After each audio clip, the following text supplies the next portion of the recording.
Welcome to Presente, a space and community that vibes on being in the moment, something we are relearning how to do in a fast-moving world. We are excited to be part of a growing movement that talks about topics that we feel haven't been talked about in our Latin culture and womanhood. Be present with us. Take a pause and break down societal norms. Redefine the meaning of existing. Welcome to Presente, the podcast.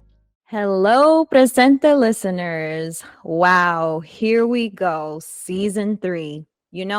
Before Jen and I created the podcast, we both saw master numbers 333. 333 encourages us to take action, let our personal strength be our guide, and trust the choices we make. I definitely see signs of spring peeking through and the little pink flowers waiting to bloom. I hope you all had a restful winter season and can now tap into your divine goddess energy and romanticize the season of wakings. After all, the best diamonds are made under pressure. History teaches us that we are stronger than we know. And welcome to episode 1, season 3, Goddess Energy Elevation. That's right. You've heard it, guys. We've made it to season 3. It is now March. It is also Women's History Month, and spring is slowly approaching. February's groundhog declared spring within, I believe, 6 weeks, and lately it's been starting to really feel like it. Spring brings beautiful, flowery, blossomy things, a time of flourishing and taking in the new. So here we go, channeling our goddess energy. Well, at least trying to. What is goddess energy? A goddess is wise and calm. She knows when and where to place her energy. She's been through the most, bad or good. She has scars that are still healing. She's open and understanding. They are both the light and dark. They are firm. They are you. They fall down and rise again. They are the phoenix reborn. You are the goddess, period. Goddess energy, I love the sound of that. A goddess, now that's powerful. A goddess inhibits this profound, timeless superpower. It cannot be dimmed or taken away. It just radiates immensely. Growing up, in my times, I recall watching Xena, the warrior princess, and I loved her, and Hercules, which was another show. But this warrior princess appeared to be swift and smart and strong and determined, always for the greater good, for a better cause. She really took no shit and was always about her business and took seriously her role and purpose of being a warrior princess. And I kind of associate with her giving back of that goddess energy. I don't know. That's just me. I used to love that show as a kid. Same. Me Was too. cool. She was so cool. Very, very. They need shows like that back. Yes. Ton of They reruns. need to put it on a streaming service. I agree. Because that was a good show. Yes, you got my vote. Bring it back. How to tap into your divine energy. Let it be easy. What I mean here is let things flow as life flows. Do not force anything in life. Do not chase, attract. Understand that life reroutes us for a reason. Life will continue doing so until you understand it's more important to align than to chase. Do 50% of what you need to, and let the universe or God, whatever higher truth you believe, meet you halfway. Self-reflection, understanding there are certain things we may not like about ourselves, but we can do little things daily to help us love ourselves more, or, that we aren't happy about. It is our personal responsibility to heal and tap within. Become free. Let go of what is no longer working. Become free of it. It doesn't need to make sense to the whole world, just needs to make sense to you. This is a fierce energy. Not everyone is thinking of you as much as you think. As individuals, we are all going through something, so might as well do you freely. Embrace solitude. I understand that for some people, they may find this one quite hard, but by embracing being alone, you think for yourself and can even act on what you've longed to do in your heart. There is freedom and peace even when on a journey all alone. Make art. I'm not just talking about drawing or painting, but just the act of creation is tapping into your soul's goddess energy. Personally, when I work on something artistically or, even do a little bit of karaoke, I feel like when you create anything or just are in your natural state of flow, you become more present doing something. I find it to be so relaxing. Another thing is, yes, productivity gets us ahead in life, but you don't always have to be doing something, quote unquote, to be a valuable person. This mindset can sometimes have setbacks and can easily burn you out if you're not careful. And again, who cares what others think? You are already worthy kings and queens. Save your energy. Stop giving mediocrity your time where it doesn't belong. There's such a thing as vampiric energies out there. Conserve your light, be kind, and move on. Yes. And thanks, Miss Ariana Grande. Your intention goes where your power goes. It's like the story of the two wolves. One has bad energy and the other one has wise energy. Which one are you going to feed? That's a good one. Be empathetic. Practice kindness. People all go through things or are dealing with weight on them. If you can do one kind thing, do so, but do not take on all the energy of others. Help yourself. Offer advice and perspective only if asked. Never judge others. We are all walking in this galaxy together.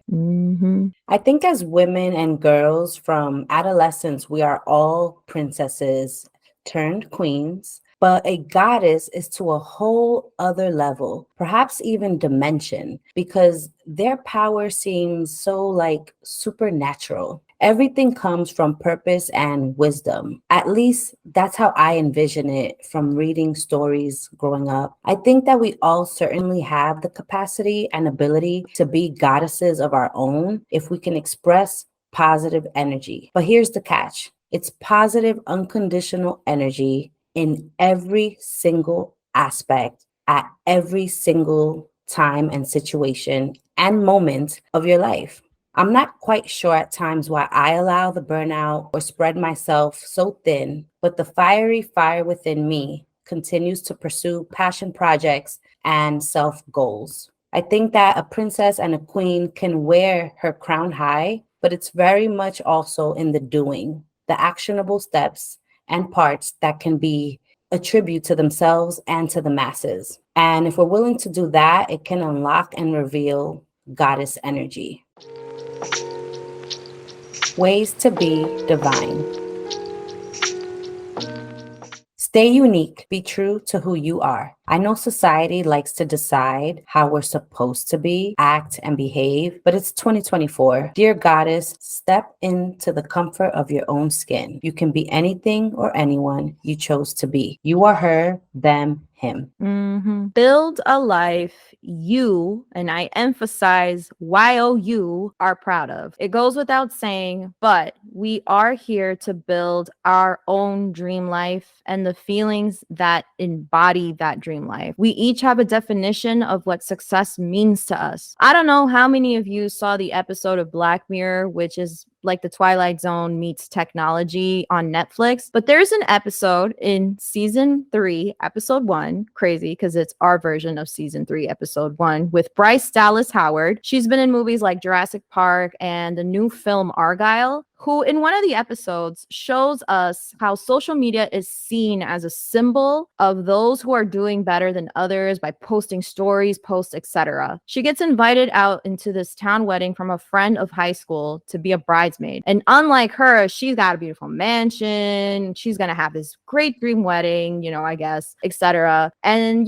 she sees her own life as dull and she wants, a more exciting social media aesthetically pleasing lifestyle. Anyways, she gets into a bit of a car situation and then this trucker lady, stops and, wants to help her out. because it's like one of those futuristic episodes where she has like a car like Tesla where she has to charge it and she has the older model. So, the friend at this point is calling her and is like, hey, are you coming to the wedding or not? Because if anything, it's fine. And then she's like, no, I want to make it there. And the reason why she wants to make it there is because in this episode of Black Mirror, this society that they live in, it's like your social media profile is like your credit score. You need to have a great social media profile and to be able to move into like one of these nice like homes or houses. And she just wants to upgrade from, living where she used to live with her family house with her brother and, move into a whole new, nicer apartment. But in order to do that, they count your social media as like your credit score almost. But anyways, so she meets this trucker lady, who does help her out. And, she learns that this lady actually used to be someone really famous on the social media, platform on this Black Mirror episode. The lady pretty much tells her, like, look, my husband died. So when her husband died, obviously you go through the motions of stuff because, losing a loved one is not an easy thing. She kind of just unplugged from social media. She unplugged, she stopped posting stories, and she decided to live a more simple life away from the expectations of what other people, I guess, see, as normal or the aesthetically pleasing, lifestyle. And, she's like, I kind of just like let go of that life. And she herself in her own dream life, I guess her new dream life, right? Because you're allowed to evolve as you keep going. She allowed herself to evolve into someone who didn't exist in the world of social media. I thought that was a very powerful point. What would happen if, we decided to just suddenly unplug from the thing that I want to be like, honestly, most of us are addicted to, and just kind of have like that sense of like kind of stepping back in time a little bit, to the 70s, 80s, 90s, where we didn't have social media. We just kind of lived in the present moment. You have to ask yourself what your version of happiness or success is. Try to stay within your own lane, exist in your own lane without the societal noise, and be who it is you truly want to be. Because I also have like this societal stigma where we were taught a certain timeline of like living through life. But I also feel like a lot of us, especially the millennial age group, we're kind of like relearning how to really align to who we individually are. And not only by taking actionable steps to create the lives or the dreams we had hoped for once we like kind of like break off from this, I want to be like from the cogwheel of society. If we kind of like just take these little steps to branch off a little bit, we can exist and we can tie back into those, I want to say, those emotional moments in life that really made us happy. Like I grew up in the 90s, I grew up watching Sailor Moon, and I see a lot of people on social media, on TikTok, talk about like the little moments where they were happy in watching Sailor Moon right after they got out of school, or watching Pokemon. I feel like we're relearning how to exist in this society. At least I think so. Definitely build again the life you desire to live. Work towards that life. I don't think you should work towards the life society wants you to have, but rather obtain your own version of the life you wish to lead. Now, speaking of goddess energy, I'm just going to say it here because it's trending and it's about my homegirl, an idol of mine, Jennifer Lopez. She recently dropped an amazing album, This Is Me Now, a short film, The Greatest Love Story Never Told, and documentary, and it is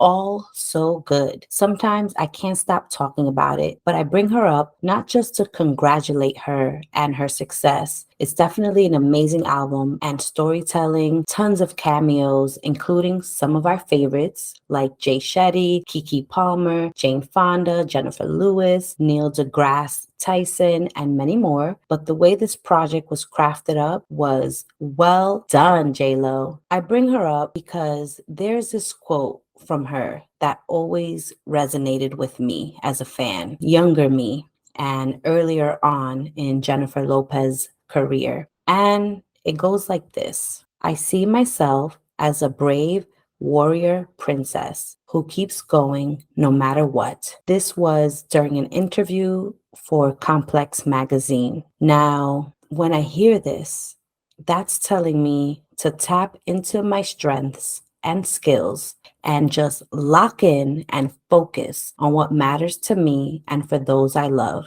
no matter what. Women's History Month. To all the women, we see you, we understand. Society has tried for so long to shut us out, but we have more resilience and inner strength. You are everything. You are needed and valued. You are warriors, Barbies, and can do and be anything. For the month of March, we will be giving shout outs to women, all women. Y'all are beautiful. That includes the women who fought for us in the past, entrepreneurs of today, the leaders, and those that are inspiring others. So, two big shout outs we would like to give to is first of all, big shout outs to the most beautiful angel in heaven right now, which is Selena Quintanilla. Selena was a beautiful Tejana Mexican singer who wowed and stole the hearts of many fans with her beauty, her voice, her many projects that all turned to gold, her family business, and her values. My mother always says Selena is one of those artists that when she sang to you, it felt like she was sitting right next to you or talking to you. Her heart really was on her sleeve, and it portrayed and it showed in everything that she ventured on.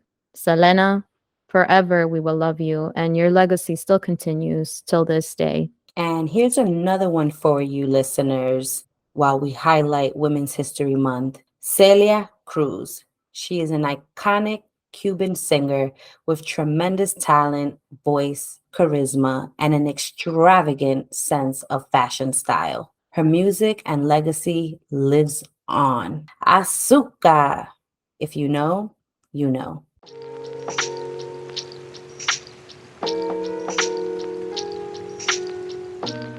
Thank you for tuning in to our talk on Goddess Energy Elevation. If you'd like to watch the shows mentioned on this episode, please do. Black Mirror, Season 3, Episode 1, Nosedive, available on Netflix. This Is Me Now and The Greatest Love Story Never Told, a Jennifer Lopez film, available on Amazon Prime Video.